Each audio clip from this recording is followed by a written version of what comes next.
Para ulama mengatakan yang menakluk dunia itu ada 4. 2 yang beriman, 2 yang kafir.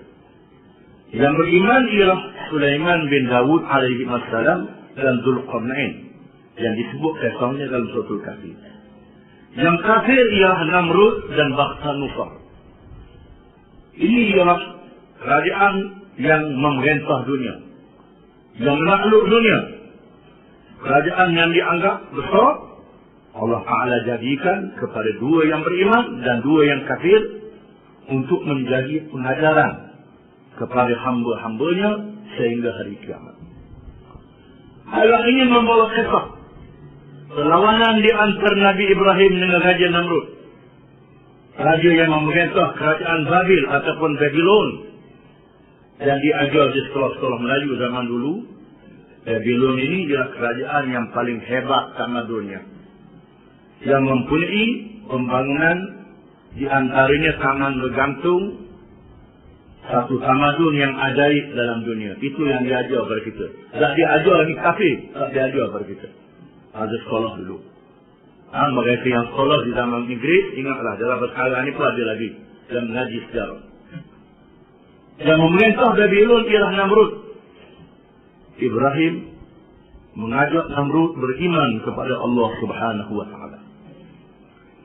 Namrud ini angkuh dan taghut kerana dia memimpin kerajaan. Para ulama mengatakan selama 400 tahun. Umur dia panjang. Selama memerintah negeri selama 400 tahun. Dia berasa dia memerintah negeri lama itu baguslah. Moleklah dia berasanya. Dia tidak sedar itu hanyalah ujian dunia. Allah Ta'ala jadikan Nabi Sulaiman memerintah dalam juga 40 tahun dia. Dzulqarnain pun memerintah dalam masa yang terdekat. Tapi raja-raja yang kafir ini memerintah sampai beratus tahun. Namrud memerintah selama 400 tahun. Dan dia berasa angkuh dengan kerajaan yang besar. Dia boleh mengalahkan musuh-musuhnya dengan bala tentera yang besar, bala tentera yang hebat.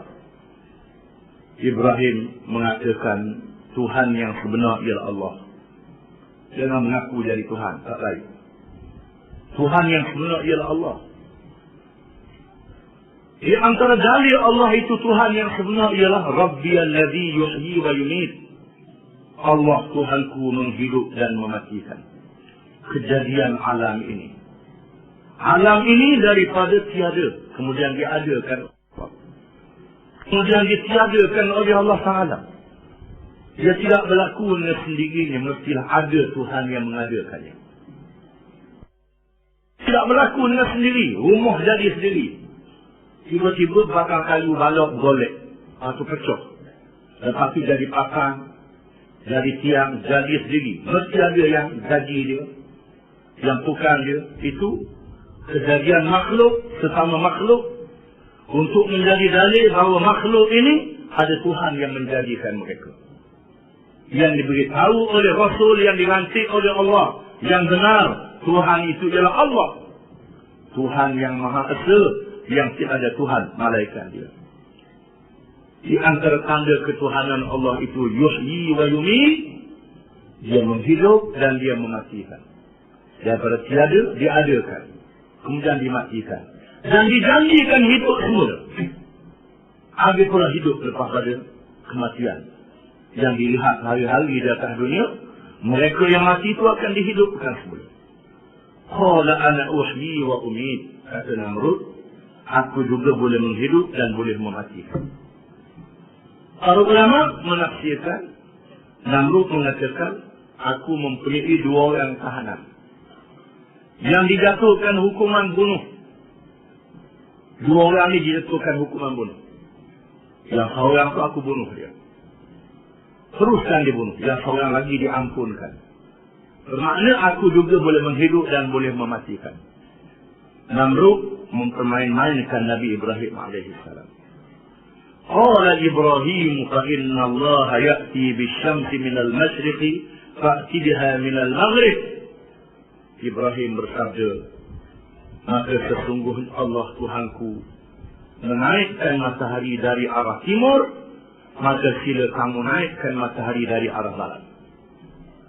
Tuhan aku Allah menaikkan matahari dari timur. Kalau kamu Tuhan sungguh, sila ubah matahari naik dari barat pula. Fabuhital ladzi kafar. Maka tercenganglah orang yang kafir itu. Diam, tak boleh jawab. Tak boleh jawab, diam. Wallahu la yahdil qawma zalimin. Dan Allah tidak akan memberi petunjuk kepada kaum yang zalim. Para ulama, setengah ulama mengatakan hujah ini berlaku setelah Ibrahim dibakar hangus. Dibakar, mengikut adabnya hangus, tapi tak hangus. Tak dibinasakan. Dijatuhkan hukuman bakar untuk menghanguskan Ibrahim. Tiba-tiba Ibrahim tak hangus. Mukjizat yang diberi oleh Allah kepada Ibrahim alaihissalam. Kemarahan Namrud ini berlaku apabila pada hari perayaan, hari pesta, mereka keluar beramai-ramai ke padang untuk berpesta dan menjadi adat mereka. Selepas itu mereka balik ke rumah berhala dan menyembah berhala. Dia mengaku jadi Tuhan, berhala ke Tuhan juga banyak Tuhannya. Ibrahim mengambil kesempatan menghancurkan berhala-berhala itu. Disebut dalam surah yang lain, tinggal berhala yang besar saja. Lalu bila mereka balik nak buat ibadah, menyembah berhala, lihat berhala bergelempangan. Hancur, ada kapok, disangkut di atas pokok berhala yang besar. Lalu dicari siapa yang buat angkara ini? Cari-carinya Ibrahim. Seorang yang bernama Ibrahim. Fatan yuqalu lahu Ibrahim. Seorang pemuda yang dinamakan Ibrahim. Lalu Ibrahim ditangkap, dihadap, dibicarakan. Ibrahim tanya, Ibrahim kata, tanya yang besar yang masih baik itu. Hak lain semua dah hancur, kata tinggal tu saja. Tanya tu takut dia tahu. Tanya tu, mereka tak boleh jawab. Bila tak boleh jawab, maka Ibrahim dijatuhkan hukuman, dibakar dengan api yang dinyalakan dengan besarnya. Dibawa kayu api yang banyak, dinyalakan dengan sebesar-besarnya, sehingga tak boleh nak rapat kepada api yang besar itu. Lalu mereka menggunakan minjanir. Minjanir ialah senjata berat yang digunakan untuk melontar batu yang besar bagi merobohkan kota dalam peperangan di zaman dahulu, macam meriam zaman sekarang ataupun roket. Ibrahim diletakkan pada tempat batu minjanir, dilontar ke dalam api mengikut adatnya. Itu pun dah mati dah, tapi Tuhan tak matikan Ibrahim. Setelah jatuh dalam api, Ibrahim telah dibinasakan, diselamatkan oleh Allah Ta'ala dan keluar dalam keadaan selamat. Maka berlakulah hujah ini. Ini mengikut pendapat setengah ulama. Tuhan aku boleh menghidup dan boleh mematikan. Namrud kata, aku juga boleh. Aku juga boleh. Dua orang yang dijatuhkan hukuman bunuh, seorang dibunuh dan seorang dimaafkan. Bila Ibrahim kata, naikkan matahari dari arah barat. Tuhan aku naikkan matahari dari timur, sila menaik dari arah barat. Tak boleh jawab. Dari Ibrahim dimarahi. Dan ulama menyebut lagi selepas itu, berlaku hari pembahagian bantuan makanan. Negeri itu negeri yang susah, mengalami kesusahan. Maka rakyat dikeluar beramai-ramai untuk dibahagikan makanan. Semua orang diberi makanan, Ibrahim tak diberi. Tak boleh subsidi Nabi Ibrahim. Orang lain boleh berlaku. Jadi saya subsidi kalau ikut aku boleh makan, kalau ikut aku tak boleh makan ni, zaman Namrud sudah ada. Sudah ada zaman Namrud. Semua diberi. Ibrahim yang masih percaya kepada Allah tak diberi makanan. Lalu pulanglah Ibrahim dalam keadaan membawa dua bekas yang kosong. Oleh kerana takut menghampurkan isterinya, ulama menyebut Ibrahim mengambil tanah. Melihat selonggok tanah, Ibrahim pun ambil tanah buah dalam bekas. Pikul tanah buah tadi. Sampai di rumah, Ibrahim kelaparan dan terlena tidur. Tidur Ibrahim, lapar. Isteri dia sarap, tengok ada dua jabi ada. Yang sama makanan dalam. Tuhan ubahkan tanah itu menjadi makanan dengan izin Allah Subhanahu wa Ta'ala. Bila Ibrahim kejut daripada tidur, tengok bini dia siap dan masuk. Ambil mana pula? Ambil dalam bekas tadi. Ibrahim kena rezeki daripada Allah untuk menyatakan ada Tuhan yang sebenar, iaitu Allah Subhanahu wa taala. Menambahkan lagi keyakinan kepada Nabi Ibrahim alaihissalam. Akhirnya Namrud mencabar Ibrahim. Aku mempunyai bala tentera yang besar. Mana bala tentera? Pada esok harinya Namrud mengeluarkan bala tenteranya yang besar. Kelihatan terlalu ramai.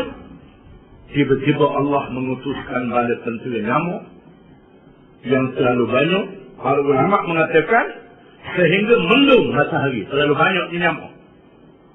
Mendung matahari macam awan. Dan Allah membinasakan tentera Namrud dengan nyamuk. Tentera dia dibinasa dengan nyamuk. Kemudian seekor nyamuk masuk dalam hidup Namrud, ekor je. Orang hari Tuhan jadikan banyak ketik, Namrud dalam ekor je. Ekor je masuk dalam hidung dia.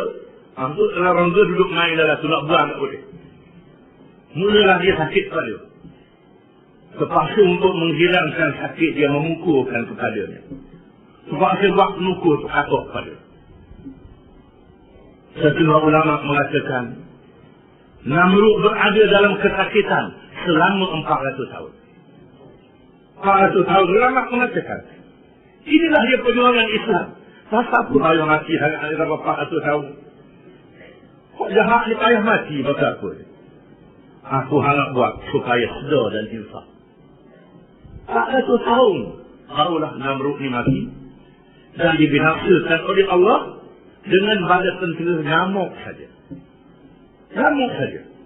Bukanlah burung garuda, bukan ular yang besar, binatang yang dianggap kecil, boleh sebut itu je. Kadang ngerisek je. Tapi ada banyak dah lalu dah kena aku lagi ya buat nyamuk. Kalau dah banyak dah lalu dah idea aku, sungguh mengkapar pada idea aku. Inilah dia hukum Allah Ta'ala. Ingat baik-baik. Bila Allah Ta'ala nak membinasakan negeri, tak ada siapa yang boleh halang. Carilah ubat bagaimanapun, racun serangga tak ada aku. Ini kekuasaan Allah Subhanahu Wa Ta'ala. Ini satu kisah. Kisah pertarungan di antara Nabi dengan Tagut. Dan kisah Allah Ta'ala itu maha berkuasa. Bukan sahaja mengadakan, mematikan dan menghidupkan.